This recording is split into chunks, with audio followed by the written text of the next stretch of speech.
ತೊಗರಿ ಬೆಳೆಗಾರರ ಬೇಡಿಕೆಗಳಿಟ್ಕೊಂಡು ನಾವು ಹಗಲು ರಾತ್ರಿ 3 ದಿನ ನಿರಂತರ ಹೋರಾಟ ಮಾಡಿದ್ವಿ.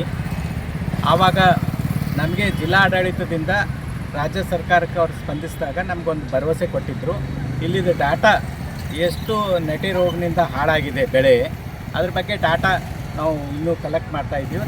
ಡಾಟಾ ಬಂದ ತಕ್ಷಣ ನಿಮಗೆ ಪರಿಹಾರ ಕೊಡ್ತೀವಿ ಅಂತಂದಾಗ ನಮಗೂ ಕೆಲವು ಅನಿವಾರ್ಯತೆ ಇತ್ತು.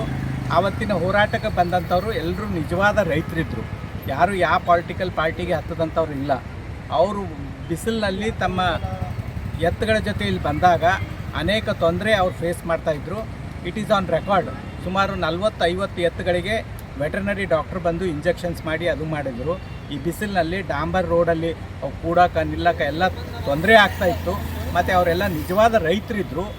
ಅವ್ರದ್ದು ಜೋಳ ಪೀಕ್ ಕಟಾವು ಮಾಡುವಂಥ ಸಮಯ ಬಂದಿತ್ತು. ಇದೆಲ್ಲ ಈ ಅನಿವಾರ್ಯತೆಗಳನ್ನು ನಾವು ಅರಿತು ಅವತ್ತು ನಾವು ಕಾಲ್ ಆಫ್ ಮಾಡಿದ್ದೀವಿ ಸರ್ಕಾರದ ಮೇಲೆ ಭರವಸೆ ಮಾಡಿ. ಆದರೆ ಇವತ್ತು ವಿಧಾನಸೌಧದಲ್ಲಿ ಕೂಡ ಸಂಬಂಧಪಟ್ಟಂಥ ಸಚಿವರು ಒಂದು ಹೇಳಿಕೆ ಕೊಟ್ಟಿದ್ದಾರೆ, 1,80,000 ಹೆಕ್ಟರ್ ಹಾಳಾಗಿದೆ ಅಂಥೇಳಿ. ನಾವು ಅದು ಇನ್ಶೂರೆನ್ಸ್ ಮಾಡದೇ ಇದ್ದವ್ರು ಸುಮಾರು 4 ಲಕ್ಷ ಜನ 4 ಲಕ್ಷ ಹೆಕ್ಟರ್ ಹಾಳಾಗಿದೆ ಅಂತ ನಮ್ಮ ಒಂದು ಬೇಡಿಕೆ ಇದೆ. ಯಾವುದ್ರ ಬಗ್ಗೆ ಸ್ಪಷ್ಟವಾಗಿ ಸರ್ಕಾರ ನಿಲುವು ತೋರ್ತಾ ಇಲ್ಲ.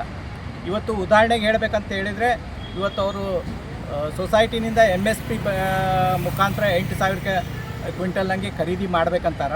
ಇವತ್ತು ಸರ್ಕಾರ ಕಣ್ಣು ತೆಗೆದು ನೋಡಬೇಕು. ಒಂದು 10% ಜನ ಕೂಡ ಇದಕ್ಕೆ ರಿಜಿಸ್ಟ್ರೇಷನ್ ಮಾಡ್ತಾಯಿಲ್ಲ. ಯಾಕಂತ ಹೇಳಿದರೆ ಅಲ್ಲಿ ವ್ಯವಸ್ಥೆ ಬಗ್ಗೆ ರೈತರಿಗೆ ವಿಶ್ವಾಸ ಮೂಡ್ತಾ ಇಲ್ಲ. ಅವರು ಲೇಟ್ ಪೇಮೆಂಟ್ ಮಾಡೋದು ಮತ್ತು ಅಲ್ಲಿ ಕಡಿತ ಮಾಡೋದು, 1 ಕ್ವಿಂಟಲ್ನಲ್ಲಿ 16 ಕಿಲೋ ಕಡಿಮೆ ಮಾಡೋದು, ಮತ್ತು ಹಣಕಾಸು ಪೇಮೆಂಟ್ ಮಾಡೋದು. ಇವು 3 ತಿಂಗಳು 4 ತಿಂಗಳ ನಂತರ ಪೇಮೆಂಟ್ ಮಾಡೋದು. ಇವುದರಿಂದ ಅದು ವಿಶ್ವಾಸ ಕಳ್ಕೊಂಡಿದೆ. ಇವತ್ತು ನಾನು ಸರ್ಕಾರಕ್ಕೆ ಒಂದು ಸಲಹೆ ಕೊಡ್ತೀನಿ. ಇದ್ರ ಬಗ್ಗೆ ನೀವು ಇಲ್ಲಿ ಬಂದು ಉಸ್ತುವಾರಿ ಸಚಿವರಾಗಲಿ, ಕೃಷಿ ಸಚಿವರಾಗಲಿ ಬಂದು ಇದು ಒಂದು ಗಂಭೀರ ಸಮಸ್ಯೆ ಇದೆ, ಇದ್ರ ಬಗ್ಗೆ ಚರ್ಚೆ ಮಾಡಿ ನಿರ್ಧಾರ ನೀವು ಕೈಗೊಳ್ಳಿ. ನೇರವಾಗಿ ಸರ್ಕಾರವೇ ಮಾರ್ಕೆಟ್ನಲ್ಲಿ ಇಂಟರ್ಫೇರ್ ಆಗಿ ಪರ್ಚೇಸ್ ಮಾಡಿದರೆ ಆಟೋಮೆಟಿಕಲಿ MSP ರೈಸ್ ಆಗ್ತದೆ. ಅನೇಕ ಕಡೆ ಇಂಥ ಕೆಲಸ ಸರ್ಕಾರ ಮಾಡಿದೆ. ನೇರವಾಗಿ ನೀವೇ ಮಾರ್ಕೆಟಿಗೆ ಎಂಟರ್ ಆಗಿ ತೊಗರಿ ಮಂಡಳಿನಿಂದ ಅಥವಾ ಸರ್ಕಾರ ನೇರವಾಗಿ ಯಾಕೆ ಖರೀದಿ ಮಾಡ್ಬೋದು. ಇನ್ನೊಂದು, ಇವತ್ತು ಆತ್ಮಹತ್ಯೆ ಪ್ರಕರಣ 4 ಕಲಬುರಗಿ ಜಿಲ್ಲೆಯಲ್ಲಿ ಆಗಿದೆ. ಆದರೆ ಮುಂಬರುವ ದಿನಗಳಲ್ಲಿ ಈ ಕುಸಿದಂಥ ಬೆಲೆಯಿಂದ ನೂರಾರು ಸಂಖ್ಯೆಯಲ್ಲಿ ಆತ್ಮಹತ್ಯೆ ಪ್ರಕರಣ ಆಗ್ಬೋದು. ಇದಕ್ಕಿಂತಲೂ ಹೆಚ್ಚಾಗಿ ಈಗಾಗಲೇ ನೂರಾರು ಜನ ಮಾನಸಿಕ ಖಿನ್ನತೆಗೆ ಒಳಗಾಗಿದ್ದಾರೆ. ಯಾಕಂತ ಹೇಳಿದರೆ ರೈತರ ಬದುಕು ಈ ಯುಗಾದಿ ಅಂದರೆ ಅವ್ರಿಗೊಂಥರ ಆ್ಯನ್ಯುವಲ್ ಇಯರು. ಇವಾಗೇ ಅವರೆಲ್ಲ ಫರ್ಟಿಲೈಸರ್ ತಂದಂಥ ಬಾಕಿ ಕೊಡ್ತಾರೆ, ಪೆಸ್ಟಿಸೈಡ್ ಅಂಗಡಿಗಳಿಗೆ ಬಾಕಿ ಹೀಗೆ ತೊಗರಿ ಮಾರಿದ ಮೇಲೆ ದುಡ್ಡು ಬಂದ ಮೇಲೆ ಪೇಮೆಂಟ್ ಮಾಡ್ತಾರೆ. ಅವ್ರ ಆಳು ಹೋಳು ಅವರೆಲ್ಲ ಪಗಾರ ಕೊಡೋದು ಎಲ್ಲ ಯುಗಾದಿಗೆ ಇರ್ತದೆ. ಈ ಖಿನ್ನತೆ ಅವರಿಗೆ ಅವಕರಿಸ್ತಾ ಇದೆ.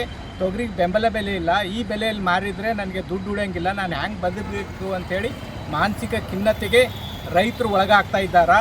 ಮತ್ತು ಅವರು ಭಾಳ ಜನ ತಮ್ಮ ಒಂದು ಮಾನಸಿಕ ಸ್ಥಿತಿ ಕಳ್ಕೊಳ್ತಾ ಇದ್ದಾರೆ. ಇದ್ರ ಬಗ್ಗೆ ಸರ್ಕಾರ ಗಂಭೀರವಾಗಿ ಚಿಂತನೆ ಮಾಡಬೇಕು. ಇವತ್ತು ಬಜೆಟಲ್ಲಿ ಏನು ಘೋಷಣೆ ಮಾಡ್ತಾರೆ ಅಂತ ಹೇಳಿದರು. ಬಜೆಟ್ ನೋಡಿದ್ಮೇಲೆ ನಮಗೆ ಭಾಳ ನಿರಾಶೆ ಆಯಿತು. ಮುಖ್ಯಮಂತ್ರಿ ಸಿದ್ದರಾಮಯ್ಯ ಅವರು ಹೇಳಿದ್ದಾರೆ, ತೊಗರಿ ಬೆಳೆಯುವ ಪ್ರದೇಶವನ್ನು ನಾವು ವಿಸ್ತರಿಸ್ತೀವಿ ಅಂತ ಹೇಳಿದ್ದಾರೆ. ಇದು ಭಾಳ ಜೋಕಿಂಗ್ ಅನ್ನಿಸ್ತದೆ.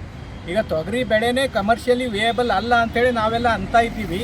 ಹಾಗೆ ವಿಸ್ತರಣೆ ಮಾಡ್ತಾರೆ. ಅದಕ್ಕೆ ಸರ್ಕಾರ ತನ್ನ ಜವಾಬ್ದಾರಿ, ತನ್ನ ಗಂಭೀರತೆಯನ್ನು ಅರಿತುಕೊಂಡು ರೈತರ ಒಂದು ಬದುಕಿನ ಜೊತೆ ಚೆಲ್ಲಾಟ ಆಡಬಾರ್ದು. ನೀವು ನೇರವಾಗಿ ಮಾರ್ಕೆಟ್ನಲ್ಲಿ ಇಂಟರ್ಫೇರ್ ಆಗಿ ನೀವು ಬೆಂಬಲ ಬೆಲೆ ಹೆಚ್ಚಿಗೆ ಆಗೋ ಥರ ಮಾಡಿ, ಅಥವಾ ನೀವು ಪರಿಹಾರ ಧನವನ್ನು ತಕ್ಷಣ ಘೋಷಣೆ ಮಾಡಿ. ಮತ್ತು ಜನರ ಮುಗ್ಧ ರೈತರೇನು ಆತ್ಮಹತ್ಯೆ ಮಾಡ್ಕೊಳ್ತಾ ಇದ್ದಾರೆ, ಇದ್ರ ಬಗ್ಗೆ ಗಂಭೀರವಾಗಿ ಚಿಂತನೆ ಮಾಡಿ ಇಲ್ಲಿ ಬಂದು ನೀವು ಠಿಕಾಣಿ ಹೂಡಿ ರೈತರಿಗೆ ಸ್ಫೂರ್ತಿ ತುಂಬುವಂಥ ಜವಾಬ್ದಾರಿ ಸರ್ಕಾರದ ಮೇಲಿದೆ. ನಿಮ್ಮ ಜವಾಬ್ದಾರಿ ಅರ್ಥ ನೀವು ವರ್ತಿಸಬೇಕು ಅಂತ ಹೇಳಿ ಈ ಮೂಲಕ ನನ್ನ ಸರ್ಕಾರಕ್ಕೆ ಒತ್ತಾಯ ಮಾಡ್ತಾ ಇದ್ದೀನಿ. ಶಿವಕುಮಾರ್ ಬಿರಾದರ್ ಸಾರಥ್ಯದಲ್ಲಿ ನೂತನವಾಗಿ ಪ್ರಾರಂಭಗೊಂಡ SB ಟೈಮ್ಸ್ ನ್ಯೂಸ್ ಚಾನೆಲ್.